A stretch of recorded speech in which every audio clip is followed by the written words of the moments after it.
CM సెక్రటరీకి TDP ఎంపీకి మధ్య పెద్ద గొడవ. అసలు ఏం జరిగిందన్న పూర్తి వివరాలు తెలుసుకునే ముందు వీడియోని అయితే పూర్తిగా చూడండి. అలాగే సబ్స్క్రైబ్ చేసుకోవడం మర్చిపోకండి. ఏరికోరి సీఎం చంద్రబాబు నియమించుకున్న ఐఏఎస్ అధికారితోని టీడీపీ నంద్యాల ఎంపీ బైరెడ్డి శబరి గారు అయితే మాటల యుద్ధానికి దిగారు. ఒకరినొకరు తిట్టుకోవడంతో పాటుగా పరస్పరం ఫిర్యాదులు కూడా చేసుకున్నారు.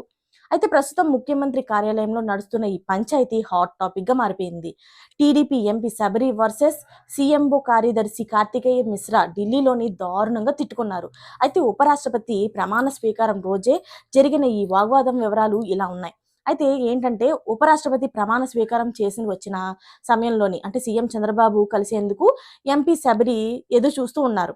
ఆ సమయంలో ఆమెను CM additional secretary Karthikeya Mishra CM బాగా బిజీగా ఉన్నారు అని చెప్పి అనుమతించలేదు. అప్పటిదాకా పడిగాపులు పడ్డ ఆమె ఆ సమాధానంతో ఒక్కసారిగాను ఊగిపోయింది.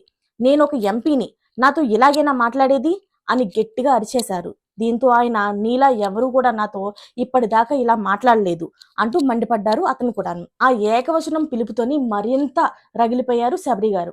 అయితే దాంతో మర్యాదగా ప్రవర్తించాలంటూ వార్నింగ్ కూడా ఇచ్చారు. ఆ వివాదం మరింతగా ముదరకుండా కొందరైతే ఆమెను అక్కడి నుంచి తీసుకెళ్లే ప్రయత్నం అయితే చేస్తే తాజాగా ఆమె మంత్రి నారా లోకేష్ కు ఈ వ్యవహారం పైన ఫిర్యాదు కూడా చేశారు. లోకేష్ కు అత్యంత సన్నిహితుడుగా ఉన్న కార్తికేయ మిశ్రాకు పేరుంది. ఈ క్రమంలోనే ఆయన్ని కావాలని చంద్రబాబుకు అదనపు కార్యదర్శిగా నియమించుకున్నారు. అయితే తాజాగా వివాదం నేపథ్యంలో సీఎంఓ అధికారి ఒకరు చేత విచారణకు ఆదేశించినట్లు సమాచారం. అయితే ఆ విచారణలో ఆయన ఎందుకు అలా ఆమెతో మాట్లాడారు ఏంటి అన్న దానిపైన వార్నింగ్ ఇచ్చే అవకాశం కూడా ఉంది. అంటే ఏకవచనంతోని ఏ ఎంపీని కూడాను పిలవకూడదు. వాళ్ళు ఒక సీఎం సెక్రటరీగా ఉన్నప్పుడు ఆ సీఎం సెక్రటరీగా ఉండి చాలా మర్యాద పూర్వకంగానే వాళ్ళకి చెప్పాలి. మనతోని అంటే సామాన్య ప్రజలతోని నువ్వు అలా చేయకు, నువ్వు ఇలా చేయకు అన్నట్టు చెప్తే ఎంపీలు కూడా ఊరుకోరు కదా! ఆమె కూడా అందుకే ఊరుకోలేదు. ఆ ఏకవచనం కాకుండా ఆయన గౌరవప్రదంగా మాట్లాడుంటే చాలా బాగుండేది.